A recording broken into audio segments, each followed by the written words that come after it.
Assalamualaikum warahmatullahi wabarakatuh.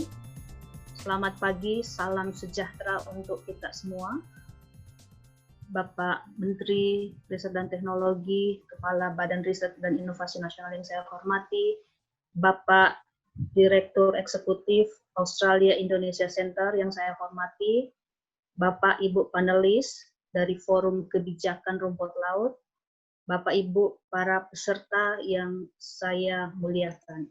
Selamat datang, selamat bergabung dalam Forum Kebijakan Rumput Laut Indonesia.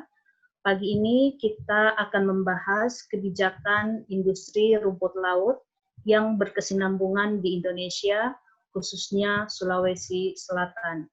Forum pertama ini adalah forum kebijakan yang akan diikuti dengan forum riset untuk mendengarkan para peneliti PER, update dari para peneliti PER.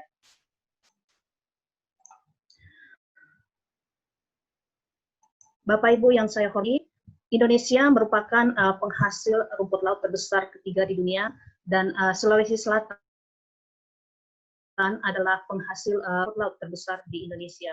Saat ini program PER berfokus di Sulawesi Selatan, sebuah riset interdisiplin dan demand driven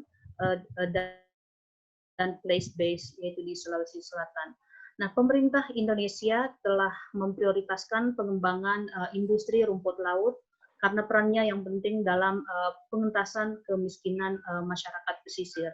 Saya Dr. Hasnawati Saleh, Koordinator Riset PER di Sulawesi Selatan, dan saya ingin menyapa dulu para panelis kita pagi ini. Bersama kita pagi ini ada Bapak Yuda Setiaji, SPMSI.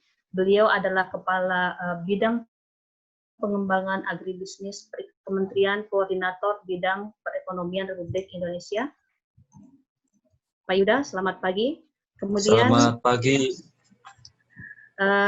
Ada Bapak Profesor Jamaluddin Jompa, beliau adalah penasihat bidang ekologi kelautan Menteri Kelautan dan Perikanan, dan beliau juga adalah anggota Dewan Penasihat Riset PER. Selamat pagi Prof. Jamal. Kemudian Bapak Insinyur Zulkifli Latif, MM, beliau adalah pemerhati rumput laut Sulawesi Selatan dan mantan Kepala Dinas Perikanan Sulawesi Selatan, lebih dari 4 tahun memimpin Dinas Perikanan Sulawesi Selatan yang menaungi sektor rumput laut. Kemudian saya ingin menyapa Bapak Asdar Marzuki dari Sentra Rumput Laut, anggota dari Asosiasi Rumput Laut Indonesia. Selamat atau Arli. Selamat pagi Pak Asdar. Selamat pagi. Terima kasih. Saya ingin tanya dulu ke Pak Yuda ya, yang dari Kemenko Ekonomi bidang agribisnis yang membawahi rumput laut. Pak Yuda, pemerintah Indonesia mengeluarkan peraturan presiden tentang nomor 33 tahun 2009 tentang peta panduan atau roadmap pengembangan industri rumput laut nasional. Bapak, apakah bisa diuraikan secara singkat apa saja isi dari roadmap pengembangan industri rumput laut nasional tersebut? Baik, terima kasih Ibu Menteri yang saya hormati, Bapak Ibu panelis yang saya hormati. Terkait dengan Perpres nomor 33 tahun 2019, itu merupakan regulasi yang diterbitkan oleh pemerintah yang berupa peraturan presiden yang merupakan pedoman bagi para pemangku kepentingan, artinya para kementerian terkait, dalam kaitannya dalam pengembangan industri rumput laut.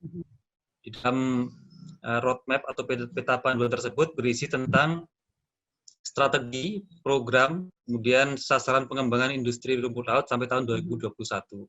Beserta di sana juga ada rencana aksi dilakukan dan instansi penanggung jawabnya.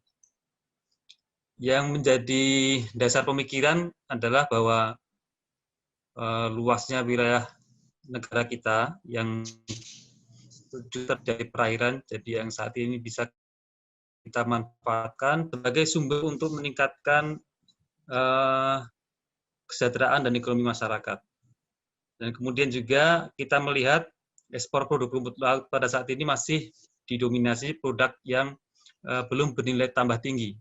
Sehingga kita perlu mendorong agar produk rumput laut kita mempunyai nilai tambah tinggi dengan mengintegrasikan hulu hilir dalam bentuk industri rumput laut nasional.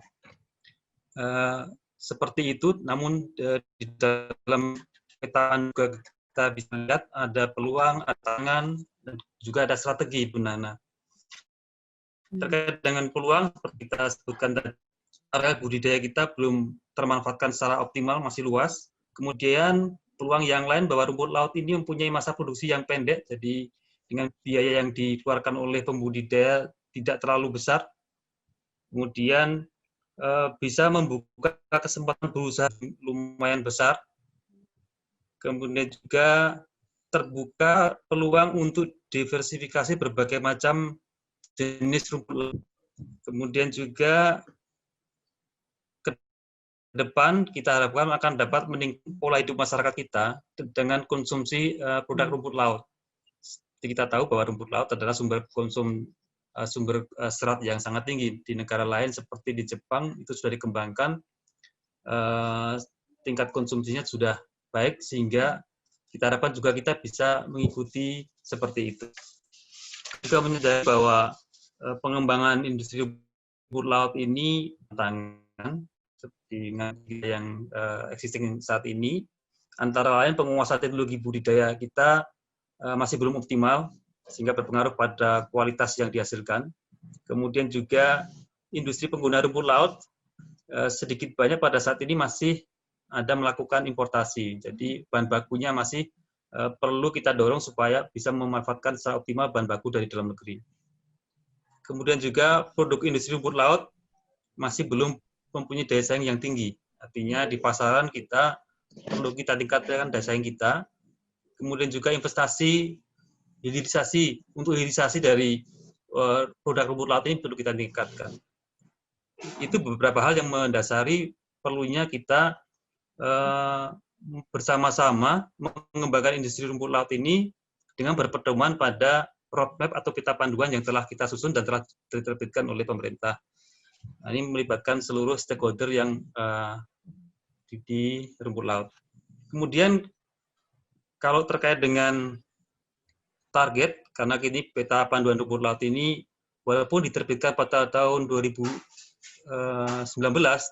tapi dalam judulnya kan peta panduan rumput laut 2018 sampai 2021. Jadi di masing-masing tahun kita memang mempunyai target-target utama.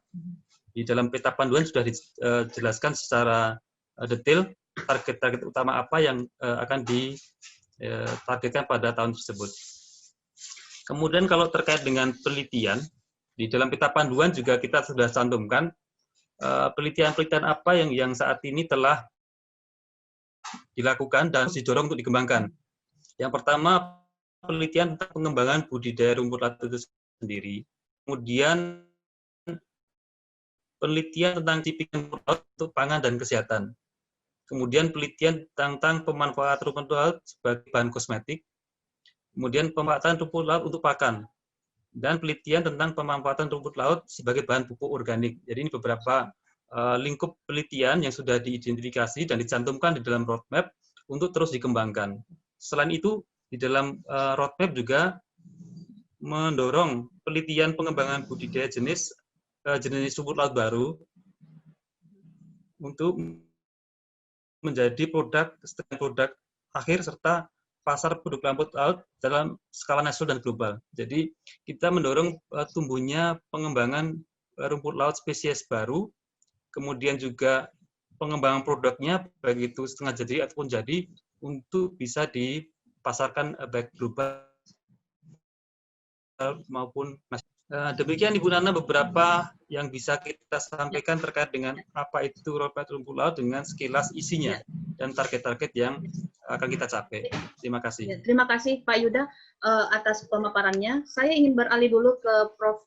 Jamal ya. Tadi Pak Yuda menyebutkan kita masih memerlukan penguatan inovasi, kemudian added value. Saya ingin bertanya ke Prof. Jamal, terkait peluang inovasi dari rumput laut, bagaimana pandangan Prof. Jamal dan bagaimana peluang Litbang atau Research and Development termasuk sektor swasta untuk penguatan di sektor ini. Prof. Jamal? Ya, terima kasih Bu Nana.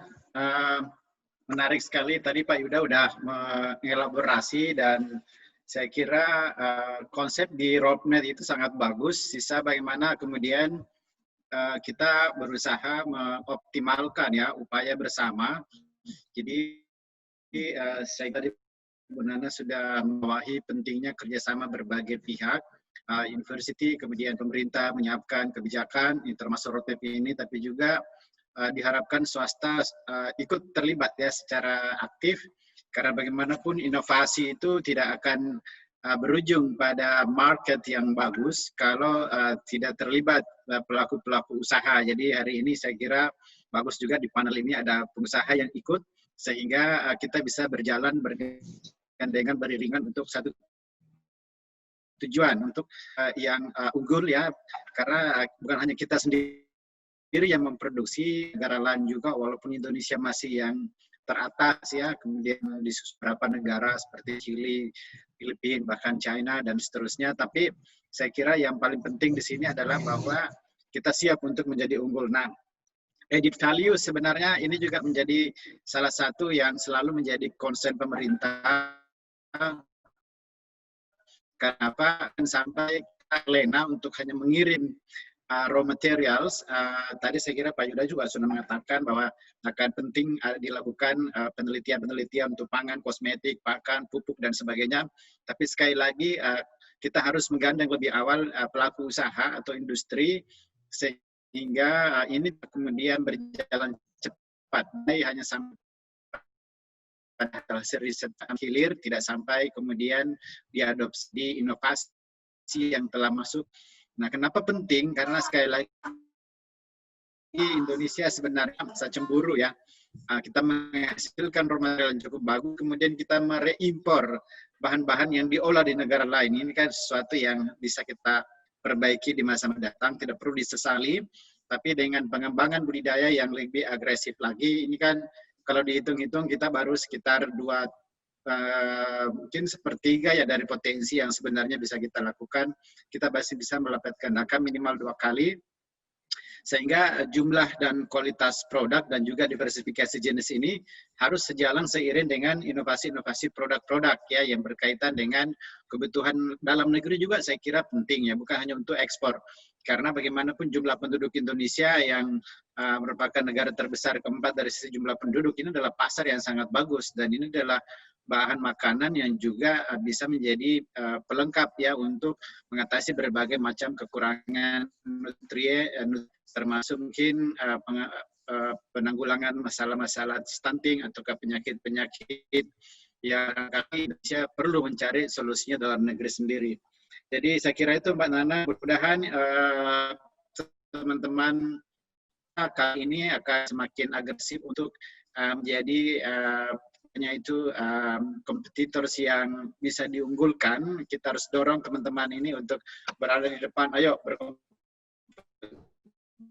dengan teman-teman dari negara lain, sehingga kita bisa mengintervensi pasti produk laut ke luar negeri ya. Jangan kita fokus jauh terjadi, kemudian kita kirim keluar. Sementara mudah-mudahan juga teman-teman di universitas dan lembaga riset ini bisa berinovasi lebih, berkreasi lebih lanjut untuk diversifikasi jenis ya, karena kita masih terfokus pada beberapa jenis utama saja ya. Masih berputar sekitar Capapicus atau yang kita sebut dengan Cotonia, Gracilaria, mungkin Spinosum dan lain-lain. Padahal ada beberapa jenis yang sungguh sangat menjanjikan kalau itu kemudian dikembangkan lebih lanjut. Terima kasih Begitu, Prof. Jamal atas pemaparannya. Ya. Saya ingin beralih ke Pak Sulkaf. Pak Sulkaf, bagaimana implementasi dari roadmap rumput laut di Sulawesi Selatan, Pak? Bisa diceritakan? Baik, terima kasih Bu Nana. Kami roadmap sebagai peta jalan buat pengembangan industri di Indonesia, Sulawesi Selatan turut berperan di dalamnya. Sekarang ini pabrik rumput laut di Sulawesi Selatan itu kurang lebih untuk swasta ada 6, pemerintah ada 3, tetapi pemerintah belum bergerak, tetapi proyeknya sudah selesai. Sebagai anak bangsa bahwa kita mendukung untuk memperoleh nih. Tetapi perlu kita sadari bersama bahwa rumput laut di Indonesia ini 95% kurang lebih itu berasal dari Indonesia Timur.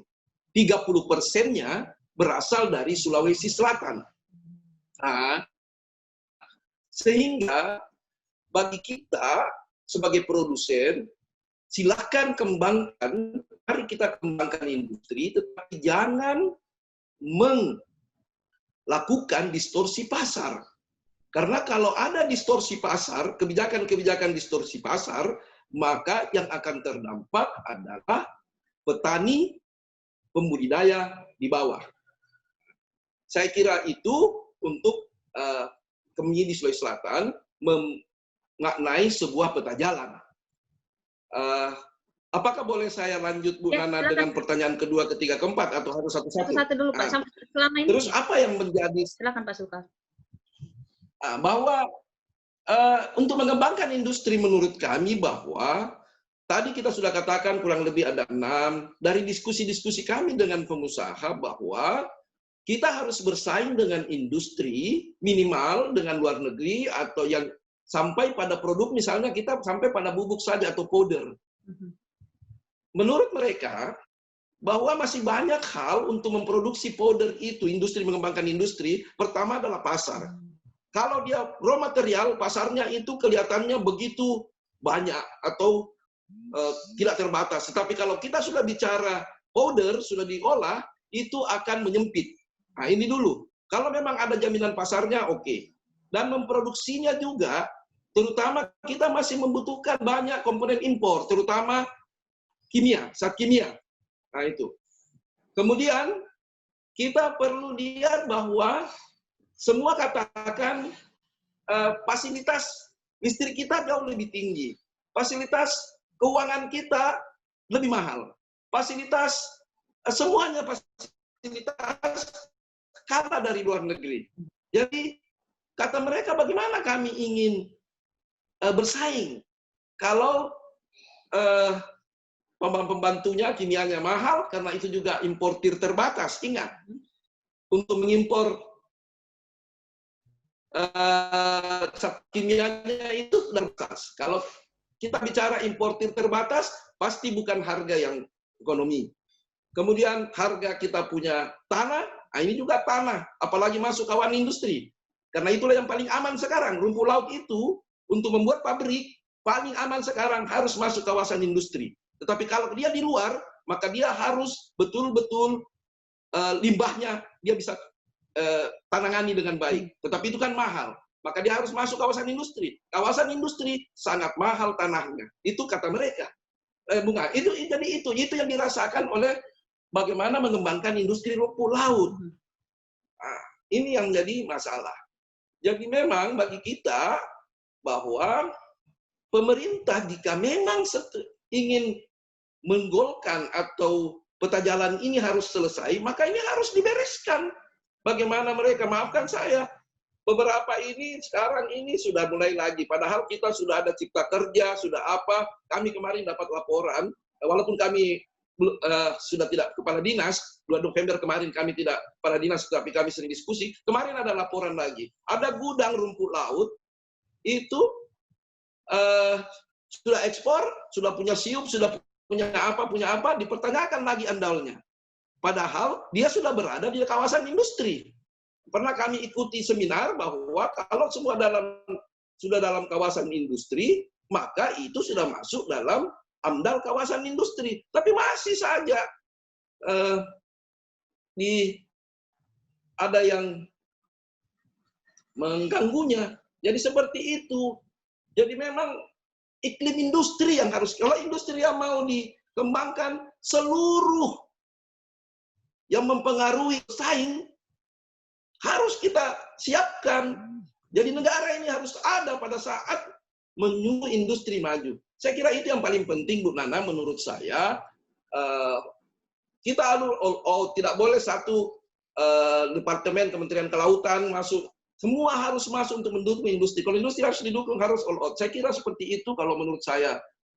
Bahwa PAIR melakukan kebijakan berbasis Data ya, kami sekarang udah dibantu Pak Air, kemarin kita coba mencocokkan antara produksi yang dibikin oleh dinas kemudian oleh Mandi Pair itu menjadi bahan perbandingan karena memang belum mencakup keseluruhannya. Jadi kalau itu dikombinasi kemudian diatur lebih baik lagi, saya kira dengan pemerintah daerah nanti pendataan itu, saya kira bisa kita dapat satu formula yang semua sudah bisa kita pakai bersama. Saya kira demikian, Bu Ya, Nana. terima kasih banyak Pak Sulkaf. Saya ingin menyambut Ibu Insinyur Musdalifah Mahmud MP. Beliau adalah Deputi Bidang Koordinasi Pangan dan Agribisnis, Kementerian Koordinator Bidang Perekonomian Republik Indonesia, dan juga anggota Dewan Penasihat KCT. Selamat bergabung Ibu Mus. Sebelum ke Ibu Mus, saya ingin ke Pak Asdar dulu ya. Pak Asdar, Anda kan Bapak berkecimpung di bidang bisnis rumput laut ya.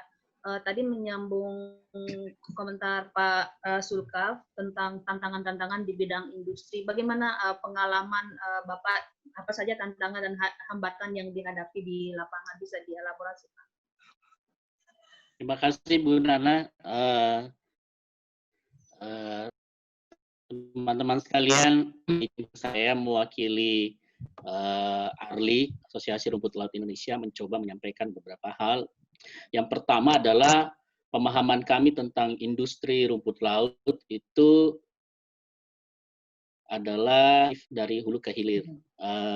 Jika kita memandangnya dari nilai tambah, saya kira dari bibit hanya 100 gram, kemudian 42 hari, kemudian menjadi 7-10 kali lipat, itu juga merupakan sebuah nilai industri. Di hilir tentu pohon industrinya semakin ke ujung semakin besar, tetapi nilainya semakin besar, tetapi ujungnya semakin menyempit. Saya sangat setuju apa yang disampaikan oleh Pak Sulkaf, karena beliau beberapa kali mendampingi kami melakukan semacam diplomasi ekonomi, khususnya rumput laut di International Seaweed Symposium di beberapa negara. Apa yang terjadi adalah ketika kita berbicara daya saing rumput laut Indonesia, maka kita harus melihat posisi strategis rumput laut Indonesia. Yang pertama adalah rumput laut Indonesia itu adalah rumput laut jenis tropikal. Jadi kita tidak bisa apple to apple dengan komunitas rumput laut yang ada di daerah lain. Misalnya selalu diperbandingkan dengan Jepang, di mana ada nori di sana yang terbuat misalnya dari laminaria yang tidak bisa tumbuh di daerah kita. Rata-rata komoditi rumput laut yang ada di luar negara tropis seperti kelp yang ada mungkin di Australia, kemudian di Eropa, itu bukan jenis rumput laut yang tropikal. Sehingga kita harus melihat sisi strategisnya, di mana kita posisi pasar dan tempatnya.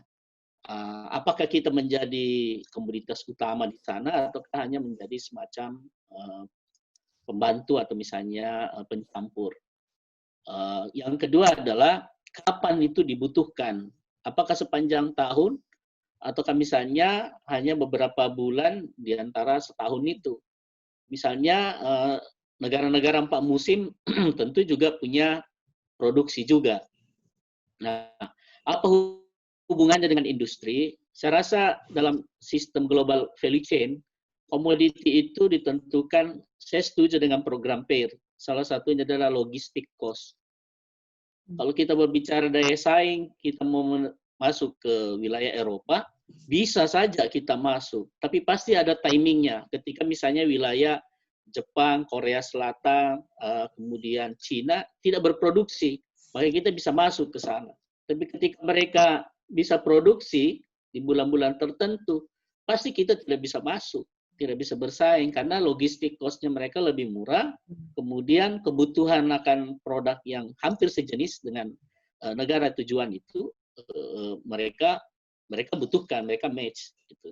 Itu salah satu yang kita rasakan. Nah, beralih pada bagaimana supaya kita bisa memproduksi produk yang bisa unggul atau dibutuhkan oleh pasar, ini yang harus kita lakukan riset. saya rasa teman-teman yang ada di universitas,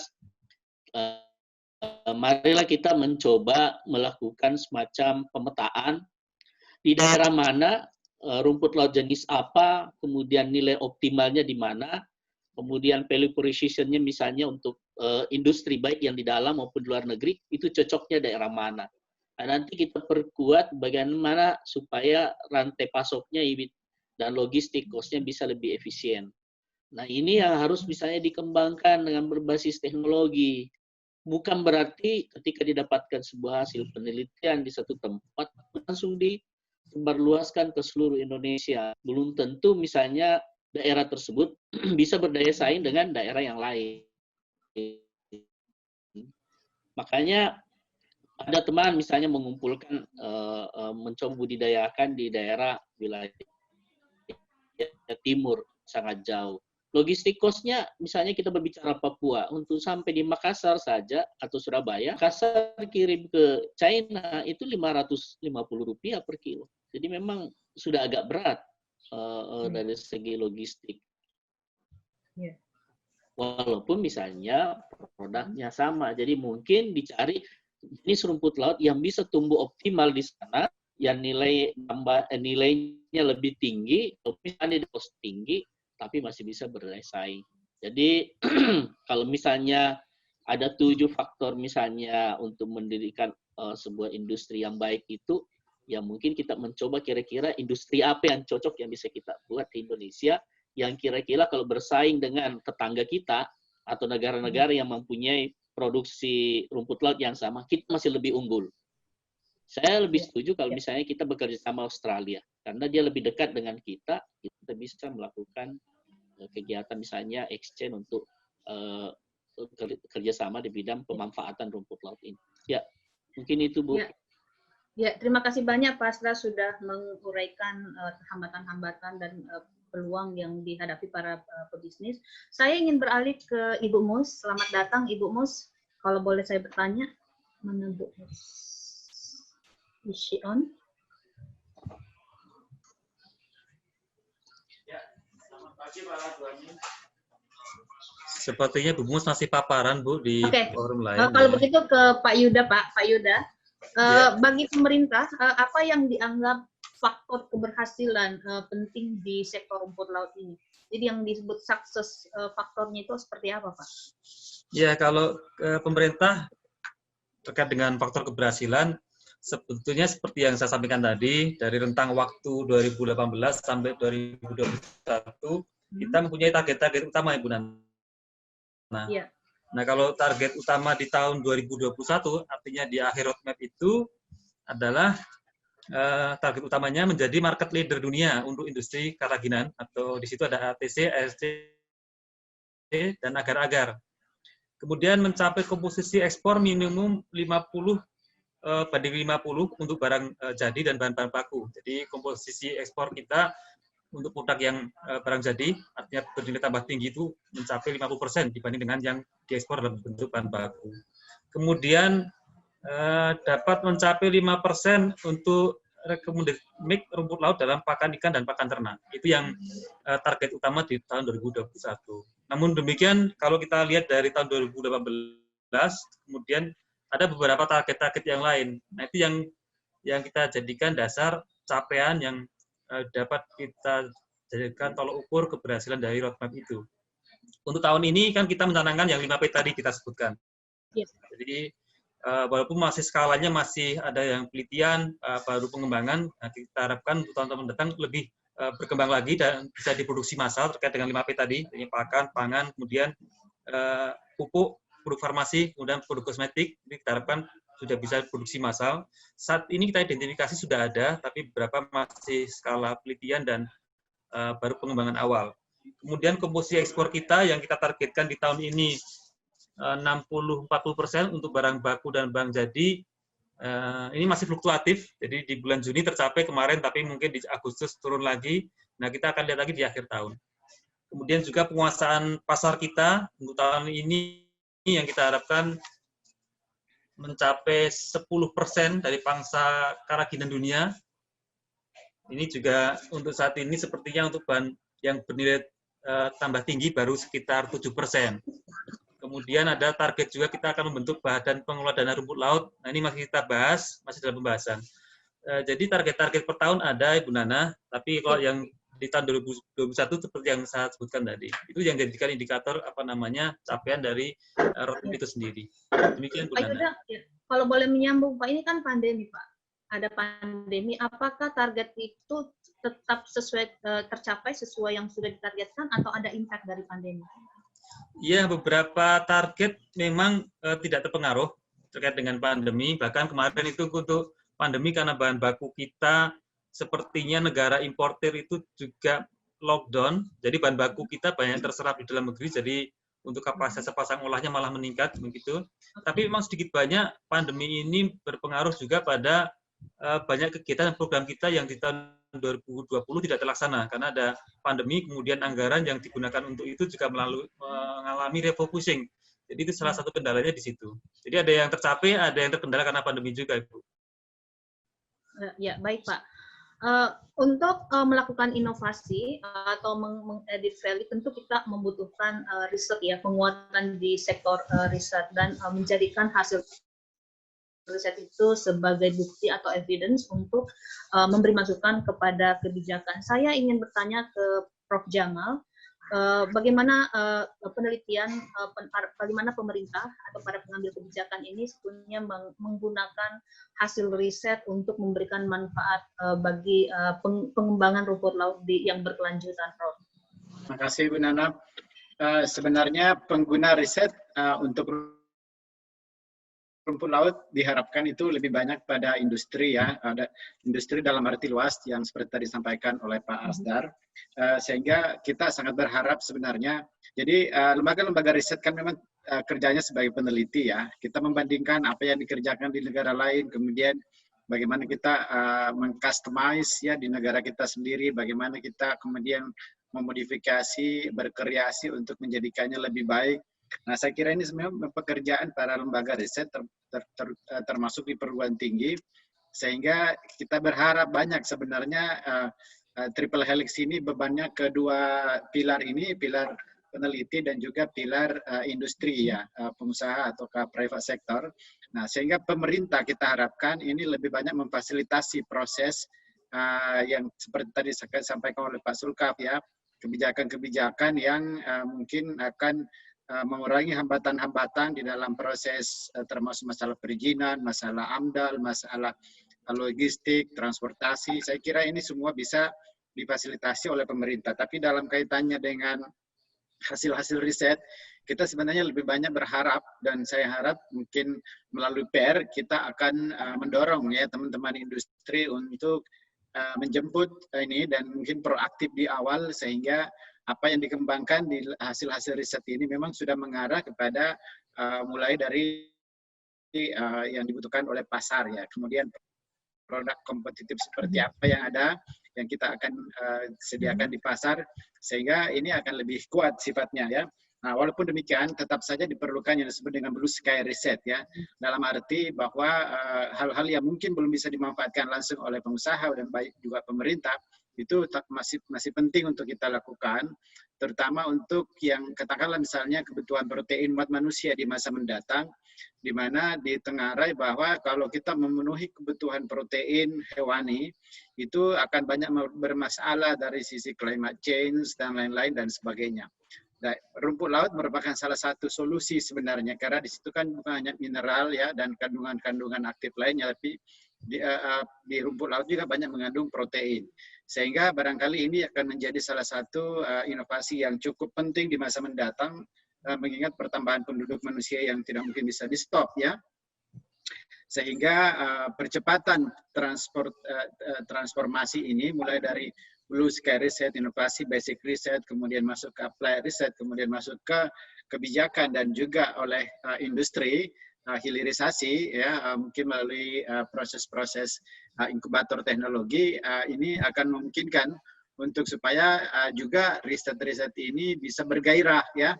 Karena kalau misalnya riset jalan sendiri, kemudian teman-teman di private sector industri juga jalan sendiri, kemudian pemerintah berada di tengah-tengah dan ada jarak antara keduanya, maka ya, kita akan sulit sekali bersaing dengan bangsa lain dan mungkin mengakselerasi produk produksi rumput laut seperti halnya dalam roadmap ini di keputusan Presiden ya 3 2019 barangkali itu akan sulit tercapai. Sehingga mudah-mudahan harapan saya Mbak Nana, teman-teman Bapak Ibu di PAIR, baik itu para peneliti maupun board members, barangkali kita harus memastikan bahwa salah satu kontribusi PAIR di dalam komoditi ini adalah mengakselerasi proses itu dari riset kemudian ke user ya, baik itu untuk sains, for management, juga sains untuk user, industri, dan private sector. Mungkin Mbak Nana, barangkali juga kita berharap tadi ada ide dari Pak Menteri, ini saya kira sangat bagus ya, untuk memastikan bahwa kita akan memiliki suatu istilahnya itu kohesif ya dan komprehensif, dan ini menyatu. Saya lihat kita di Indonesia memang mungkin hampir semua sektor bidang seperti bukan hanya rumput laut. Peneliti ini berpencar-pencar di mana-mana, banyak sekali repetition, banyak sekali kemudian overlapping, tapi tidak banyak yang kita lakukan dalam konteks saling mengisi mosaik atau gap. Ini kita harus saling kerjasama mengisi gap-gap itu untuk menghasilkan sesuatu yang akan berdaya saing tinggi ya. Saya kira itu Mbak Nana. Ya, terima kasih Prof. Jamal. Kita masih punya waktu 10 menit. Saya ingin bertanya ke Pak Asdar. Pak Asdar, bagaimana mengembangkan bisnis rumput laut menurut Bapak yang inklusif, kemudian berkesinambungan, terutama bagaimana meningkatkan kesejahteraan petani. Kita tahu kemiskinan di pesisir itu sesuatu yang besar di Indonesia, dan kita dengan rumput laut mungkin mereka bisa dapat meningkatkan ekonomi dan kesejahteraan para petani. Bagaimana Pak Asdar? Ya, terima kasih Mbak Nana. Kami memandang bahwa seluruh pelaku usaha mulai dari hulu sampai hilir adalah sebuah entitas bisnis yang tidak bisa terpisahkan. Artinya nilai yang harus dicapai itu bagaimana seoptimal mungkin bisa sebesar-besarnya dinikmati seluruh pelaku usaha. Jadi mulai dari petani, di sana ada unsur misalnya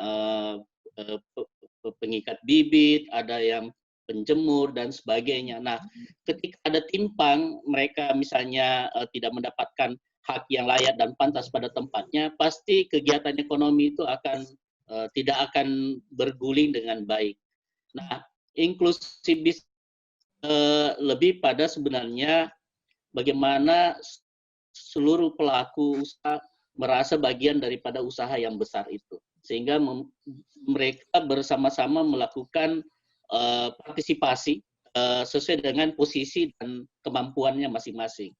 Tentu hal ini harus dilakukan secara kolaborasi, maka diperlukan sebuah platform yang mana seluruh pelaku entitas bisnis itu adalah sama posisinya, sama pentingnya. Bukan berarti bahwa yang berada di industri hilir itu lebih penting dibanding di hulunya.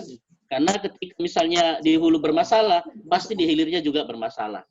Sehingga kami menyadari itu sejak tahun 2015, Arli berbenah diri bahwa kita adalah sebuah entitas bisnis. Kita tidak bisa menyalahkan bahwa petani saja yang misalnya selalu membuat kesalahan ketika melakukan pasca panen. Jangan-jangan ada kontribusi dari industri yang misalnya tidak memberikan standar yang baik, atau mungkin cara penilaian yang baik, atau mungkin pedagang perantaranya misalnya, middleman-nya, dia tidak memberi supervisi yang baik, misalnya seperti itu. Atau mungkin dari peneliti, atau misalnya dari pemerintah yang terlalu misalnya memberikan fasilitas yang bukan pada tempatnya. Nah, ini kami sadari semua, sehingga kami mencoba membuat sebuah platform bagaimana sebuah inklusivitas, di mana satu merasa baik, maka semua juga yang lain juga merasa baik dan merasa memiliki. Ya. Nah, untuk berkesinambungan ini, maka kami mendorong dan membuka ruang untuk kerjasama dengan berbagai pihak, termasuk pemerintah, kami beberapa kali berkunjung di ruangan Ibu Musdalifah juga. Saya waktu itu memberikan sedikit masukan apa yang kami rasa di lapangan, bahwa bisnis ini, Bu, ketika misalnya kita tidak kelola dengan baik, maka nilainya itu akan hilang. Yang ada hanya adalah sebuah perdagangan. Padahal ini merupakan sebuah nilai artisanal, kemudian given dari Tuhan gitu, bahwa di Indonesia hampir sepanjang tahun bisa produksi, hampir seluruh pesisir bisa ditanam. Kemudian industri yang ada di Indonesia sudah hampir 33 buah. Mungkin yang perlu dilakukan penguatan masing-masing rantai nilai. Setelah itu dilakukan sebuah intervensi penguatan supaya terjadi hubungan bisnis yang kuat. Nanti research and development yang akan berjalan di tengah-tengahnya. Apa yang kurang di sini, itu yang dilakukan oleh teman-teman universitas di setiap daerah di mana ada potensi pengembangan budidaya. Terakhir adalah bagaimana kegiatan ini bisa terbiayai dengan baik. Karena kami melihat, jika orang melihat, taruhlah teman-teman lembaga pembiayaan, ketika dengar bahwa laut atau pasti di kepalanya risiko tinggi. Padahal nggak bisa apple to apple, misalnya kegiatan tambang, kegiatan apa, mau disamakan dengan potensi kegiatan budidaya, apalagi itu di laut. Jadi memang inklusivitas ini memang kita harus punya cara pandang yang sama, kemudian kita harus punya platform bersama. Jika tidak bisa dilakukan ini, maka kita akan mudah dipermainkan dari luar. Kita hanya dipermainkan dengan harga saja atau sistem supply and demand, maka apa yang kita buat sistemnya itu akan terbongkar habis. Gampang aja melihatnya seperti itu. Mungkin seperti itu. Terima kasih Pak Asdar. Terima kasih banyak Pak Asdar. Ini kita harus segera closing. Saya ingin meminta kata terakhir dari Pak Sulkaf, harapan terbesarnya untuk pembangunan rumput laut di Indonesia, 1 menit Pak, di Sulsel. Baik, saya kira saya hanya ingin ada 2 hal yang menjadi pengalaman saya bagaimana mengembangkan industri dan kira-kira teman. Saya sebagai kepala dinas pernah didatangi salah seorang investor dari Chili yang berbeda pendapat dengan calon mitranya yang di Sulawesi Selatan untuk membuat suatu pabrik. Pada saat itu mereka datang mengatakan bahwa apa betul harga tanah di Sulawesi Selatan, di kawasan industri itu seperti ini. Saya katakan, iya, harganya memang seperti itu. Karena waktu itu mereka mau kerjasama, mesin-mesinnya dari Chili harganya kurang lebih 6 miliar saja. Sedangkan tanahnya yang di kawasan industri itu yang milik pengusaha Indonesia yang akan dikerjasamakan, itu lebih tinggi dari harga mesin itu. Dia nggak percaya. Terus dia tanya ke saya sebagai kepala dinas waktu itu. Nah, kalau saya buka di luar kawasan industri, saya katakan bisa, tetapi Anda harus kuat di pengelolaan limbahnya, karena sudah beberapa industri yang lebih dulu yang bukan di dalam kawasan industri, awalnya mereka membeli tanah murah, kemudian buat industri, di sebelahnya itu masih misalnya sawah atau belum ada penduduk, tetapi 10 tahun kemudian penduduk sudah penuh. Jadi pada saat dia melakukan yang dulu-dulunya dengan pengolah limbah yang seperti biasa saja, itu tidak berpengaruh. Tetapi sekarang mereka nggak bisa karena baunya itu. Nah ini jelas ini. Jadi yang aneh-aneh itu di seluruh dunia, paling mahal di Indonesia itu tanah untuk industri. Padahal di luar negeri, tanahnya itu disediakan oleh pemerintah dan harganya rendah. Ini pertama. Itu pengalaman pertama. Yang kedua ada pengalaman saya bahwa membuat industri itu tidak lebih mudah. Jadi ada pertanyaan industriawan, kalau harga rumput laut di atas waktu itu saya tidak tahu sekarang berapa, waktu itu dihitung kalau harga rumput laut di atas 12.000, kami lebih baik jual raw material. Nah itu, saya kira begitu. Tapi saya ingin sampaikan bahwa harapan kita sebagai produsen rumput laut adalah jangan ada, sekali lagi, jangan ada kebijakan yang mendistorsi pasar. Biarkan pasar berkembang antara industri dan pembudidaya rumput laut. Karena ini yang jadi masalah. Saya kira demikian, Bu Nana. Terima kasih banyak, Pak Sulkaf. Sebetulnya masih ada banyak pertanyaan, tapi kita sudah waktu sudah sangat mepet dan saya ingin mengakhiri dengan berterima kasih kepada semua panelis kita hari ini. Kesimpulannya adalah perlu ada integrasi hulu dan hilir dan berbagai hambatan untuk mengatasi berbagai hambatan untuk menumbuhkan ekosistem industri rumput laut yang berkesinambungan di Indonesia.